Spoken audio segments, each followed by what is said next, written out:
నమస్తే, welcome to our channel. ప్రస్తుతం మనతో శ్రీరామరాజ్యం హిందుత్వ చైతన్య వేదిక నుండి అండకొండ శ్రీరాములు గారు ఉన్నారు. వారితో మాట్లాడదాం. రాముడు గారు నమస్తే అండి. నమస్తే మేడం. జై శ్రీరామ్, హరహర మహాదేవ శంభో. జై శ్రీరామ్ అండి. అయితే ఈ మధ్య కాలంలో ఒక ఇన్సిడెంట్ జరిగిందండి. నాకు ఊరి పేరు సరిగ్గా గుర్తులేదు, కానీ ఒక పూజారి గారు ప్రసాదం తీసుకొచ్చి బయట పిల్లలు ఆడుకుంటుంటే మిగిలిన ప్రసాదం పిల్లలందరికీ అన్నట్టు పెట్టారు ఆయన. అక్కడ ఆ పిల్లలు ఎవరు ఏంటి అనేది ఈయన ఆలోచించలేదు, జస్ట్ నార్మల్ గా ప్రసాదం పంచిపెట్టారు. అయితే అందులో ఒక కుర్రాడు అన్యమతస్థుడు. ఆ కుర్రాడు అక్కడికి వెళ్ళి ఏం చెప్పాడంటే, నాన్న నాకు ప్రసాదం పెట్టారు వాళ్ళు అనగానే ఈయన మొత్తం కొట్టడానికి వచ్చి కొట్టారు పూజారి గారిని అనేది న్యూస్ చాలా వైరల్ అయిందండి. అది ఇప్పుడు నేను మిమ్మల్ని అడిగే ప్రశ్న ఏంటంటే, మీరు చెప్పారు ఆల్రెడీ మన హిందూ సంప్రదాయంలోనే నేను పుట్టాను, కానీ నేను క్రిస్టియానిటీలోకి వెళ్ళాను, అందులో ఏం లేదని తెలుసుకుని మళ్ళీ నేను రిటర్న్ అయ్యాను. తెలుసుకున్నారు కాబట్టి మీకు తెలుస్తుంది ఎక్కడ ఏది ఉంది అనేది. ఇప్పుడు మీరు చెప్పినంతగా మాకు తెలియదు, అదేంటో మాకు తెలియదు. మేము పుట్టినప్పటి నుంచి ఇందులోనే ఉన్నాం, ఇందులోనే ఉంటాం. కానీ అలా కాదు, వెళ్ళినప్పుడే కదా లోతు ఏంటి ఉందా లేదా అనేది తెలుస్తుంది. సో ఆ పరంగా చూస్తే అసలు మనం ఎప్పుడు వాళ్ళు ప్రసాదం పెట్టారు పెట్టలేదు, వాళ్ళు బైబిల్స్ పంచుతారు, లేకపోతే వాళ్ళేమో మనల్ని మత మార్పిడి చేసేయడానికి రెడీ అయిపోయి వచ్చేసి మనల్ని చాలా మోటివేట్ చేసేస్తారు. దీని గురించి మన వాళ్ళు ఇష్టం ఉన్న వాళ్ళు వెళ్తారు, లేని వాళ్ళు వెళ్ళిన వాళ్ళని కూడా ఎవరు ఏమన్నారు, వాడి ఇష్టం అన్నట్టు మనం రెస్పెక్ట్ ఇస్తాం. అంటే మనం ఎప్పుడు కూడా అన్య మతస్థుల్ని గౌరవిస్తాం. మన హిందూ సనాతన సాంప్రదాయం ఏంటంటే ప్రతి మతాన్ని గౌరవించాలి అనేది నేర్పించింది మనకి. సో మనం అలాగే వెళ్ళిపోతాం. కానీ ఒక ప్రసాదానికే అంత అటాక్ చేశారు అంటే దీన్ని మీరు ఎలా చెప్తారండి? నమస్తే మేడం. నమస్తే అండి. ఇప్పుడు మీరు అడిగినటువంటి ప్రశ్న మీరు చూస్తుంటే ఈ యొక్క సన్నివేశం కానీ బైబిల్ ఏం చెప్తుందనంటే, నిన్ను వల్లే నీ పొరుగు వాడిని ప్రేమించమని అన్నారు. బైబిల్ కూడా అదే చెప్పింది. బైబిల్ కూడా అదే చెప్పింది. ఇప్పుడు ఎవరైతే అతను ఏం చేశాడండి? ప్రసాదం తిన్నందుకు. ప్రసాదం. ఎందుకనంటే బైబిల్ విగ్రహారాధన వ్యతిరేకిస్తుంది. విగ్రహారాధన అంటే మనం ఏదైతే మూర్తిని, అక్షామూర్తిని మనము విగ్రహ రూపంలో మనం పూజిస్తున్నామో, వాళ్ళు మన స్వామివారికి అర్పించినటువంటి ప్రసాదాలను వాళ్ళు స్వీకరించరు. కానీ హిందువులే ఎగబడి రెడ్ వైన్, రొట్టె ముక్కల్ని లొట్టలు వేసుకొని వాళ్ళు బైబిల్ ఇచ్చినా కూడా ఏ తల్లిదండ్రులు పోయి వాళ్ళని కొట్టలేదే, ఏ తల్లి పోయి కూడా పరకట్ట చాట తీసుకొని కొట్టలేదే వాళ్ళని. వీళ్ళు మేము పొద్దున్న లేచా నుంచి రాత్రి పడుకునేంత వరకు కూడా నిన్ను వలే నీ పొరుగువాని ప్రేమించమని చెప్పినటువంటి వీళ్ళు ఈరోజు మా పూజారిని గుడిలో నిష్ఠాగరిష్ఠులయ్యి స్వామివారి పూజలు చేసుకొని బతికేటువంటి, అన్నం పరబ్రహ్మ స్వరూపము దైవంగా భావించేటువంటి స్వామివారికి అర్పించేటువంటి ఆ ప్రసాదాన్ని, మహానైవేద్యాన్ని ఈరోజు అయ్యో పాపము గుడి దగ్గర పిల్లలు ఆడుకుంటున్నారు, స్వామివారి యొక్క మహాప్రసాదాన్ని తీసుకెళ్లి ఆ పిల్లలకు కూడా చేరిస్తే వాళ్ళకు కూడా మంచిగా ఉంటుంది, వాళ్ళు కూడా స్వామివారి ప్రసాదం స్వీకరించిన వాళ్ళు అనుకున్నారు. ఈ పూజారికి ఏమన్నా ఆయన క్రైస్తవుడు అని తెలుసా? తెలియదు కదా. తెలియదు కదా. ఆయన తెలిసి పెట్టినా కూడా తప్పేంటయా? ఏంటయ్యా నీ బాధ ఏంటి? ఈరోజు పూజాని కొడతావా? అంత దమ్ము ధైర్యం ఉందా నీకు? నీ బైబిల్ చదివినావా? మేము అడిగితే నువ్వు నీ బైబిల్ వచ్చేసి పొద్దున్న లేచినటువంటి చాలా మంది పాస్టర్లు మైక్లో పెట్టుకొని ఆమెను ప్రచారం చేస్తున్నారు. అంటే వీళ్ళు తిరుగుతారా? అదే కదా. వీళ్ళకి ఏందనంటే భారతదేశాన్ని భారతదేశంగా ఉంచకూడదు, భారతదేశాన్ని క్రైస్తవ రాజ్యంగా చేయడానికి వీళ్ళు పన్నుతున్నటువంటి పన్నాగం ఇది. అందుకే వీళ్ళు మన పూజార్ల పైన దాడులు చేస్తున్నారు. ఎందుకంటే సనాతన ధర్మాన్ని నిలబెట్టేది ఈరోజు మన దేవాలయాలే. దేవాలయాలకు వచ్చేటువంటి ప్రతి భక్తుని కూడా సన్మార్గంలో నడిపించేసి, భక్తి మార్గంలో నడిపించేటువంటి ఆ పూజారులనైతే దాడి చేస్తే ఇంకొకరు ఎవరే కానీ ఇలాంటి దుష్కార్యాలు చేయరనేటువంటిది అని అనుకుంటానేమో.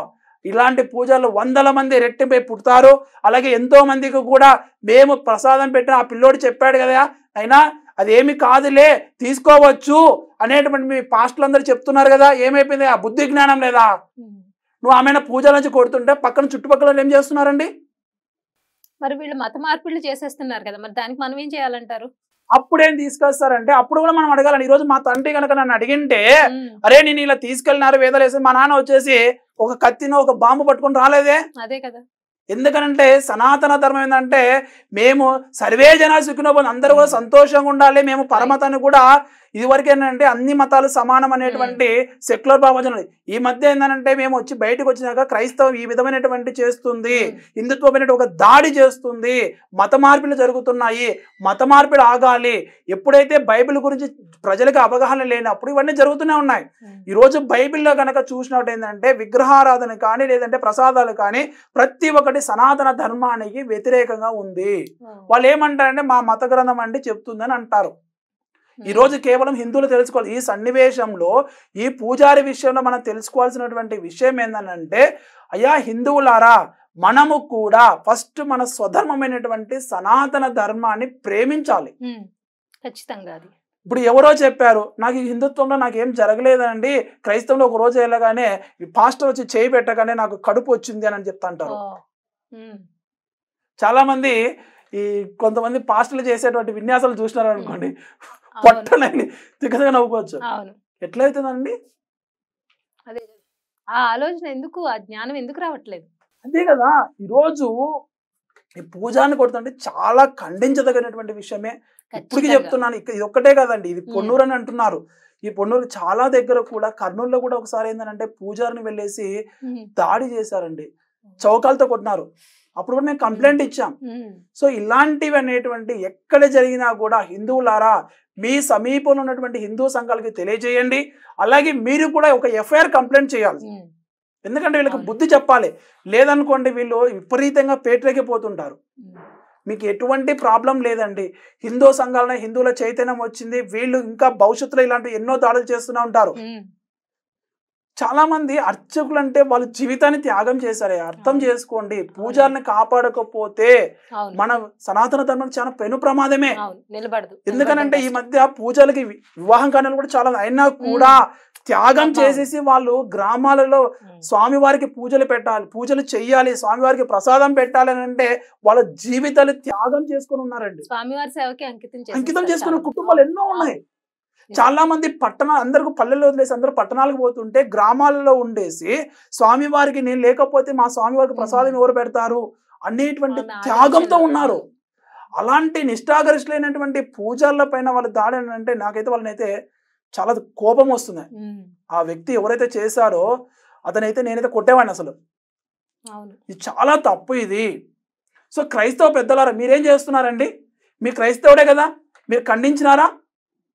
ఎంతమంది ఖండించారు? ఈరోజు మా అమాయకులైనటువంటి హిందువులని ఎంతమంది మత మార్పిడి చేస్తున్నారు? ఇప్పుడు మేము కూడా అలానే చేయాలా? చెప్పండి. అలానే చేయమంటే సిద్ధంగా ఉన్నారు అందరూ.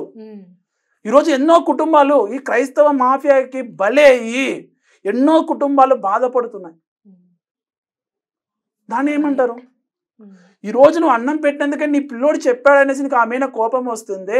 మా పూర్వీకులందరూ కూడా సనాతన ధర్మాన్ని కాపాడేసి మనకు అందించినటువంటి ఎంతో భక్తి భయంతో ఎంతో దాడులు జరిగినా కూడా మన స్త్రీమూర్తులందరూ కూడా ఎంతో దాడి జరిగిన కాపాడుకుంటూ వంశపారంపర్యంగా అందించినటువంటి మన సనాతన ధర్మాన్ని ఈరోజు వీళ్ళు రెండు మాయమాటలకే వీళ్ళు ఆకర్షితులు చేస్తున్నారే. మేము ఎంత బాధపడాలి? మా పిల్లలకి తెలియకపోయినారనుకోండి, ఈరోజు మేము తెలిసినటువంటి వాళ్ళము ఎంత బాధపడాలి, ఎంత కోపం రావాలి, మాకు ఎంత ఉగ్రోషం రావాలి. అందుకే మేము ఏమంటున్నామంటే ప్రేమ మతం మాదే, సహనం కలిగేటటువంటి మేమే, ఒక సనాతన ధర్మంలోనే ఉంది. అందుకే మేము ధర్మం అని చెప్తాం, మాది మతం కాదండి, సనాతన ధర్మం ఇది.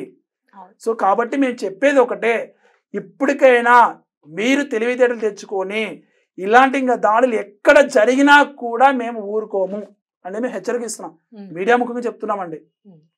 మా పూజారుల పైన ఎవరైనా సరే దాడులు చేసినా కూడా మేము ఖచ్చితంగా వాళ్ళకి అదే విధంగా మేము బుద్ధి చెప్పడానికి సిద్ధంగా ఉన్నాం. నా పేరు అంబాబతుల అండకొండ రాముడు, శ్రీరామరాజ్యం హిందుత్వ చైతన్య వేదిక ట్రస్ట్ వ్యవస్థాపక అధ్యక్షులు అండి. మాకు సనాతన ధర్మమే మా ఊపిరి. ఎందుకంటే ఆ క్రైస్తవులకి వెళ్ళినాక ఆ బాధ ఏంటో మాకు తెలుసు. కుటుంబము ఎన్నో కుటుంబాలు ప్రతి ఒక్కరు కూడా బాధపడతారు. బంధువులతో మనము మమేకం ఉండలేం, సంప్రదాయాలు చెడిపోతాయి, కుటుంబ వ్యవస్థ నాశనం అయిపోతుంది. సో దీనివల్ల ఒక రకం ఏంటంటే మన అందరూ అంటారు, వివేకానంద స్వామి వారు అంటారు కదా, ఒకడు మతం మారితే మనకు దేశానికి శత్రువు అయినట్టు. సో ఆ విధమైనటువంటి దాడి చేస్తున్నారు. కాబట్టి ప్రతి ఒక్కరు కూడా మనందరం కూడా అర్చకులకు మనం సపోర్టుగా ఉందాం. అర్చక వ్యవస్థను మనం కాపాడుకోవాలండి. ఎందుకంటే వీళ్ళుంటే తోసి ఇంకా 10 మందిని మనం అర్చకులుగా తయారు చేసే విధంగా మేము సిద్ధంగా ఉండాలి. అంతేగాని అర్చకుల పైన వాళ్ళకి రక్షణ కల్పించాల్సినటువంటి మనము ఈ రకంగా ఇట్లా లేదంటే పాషాణ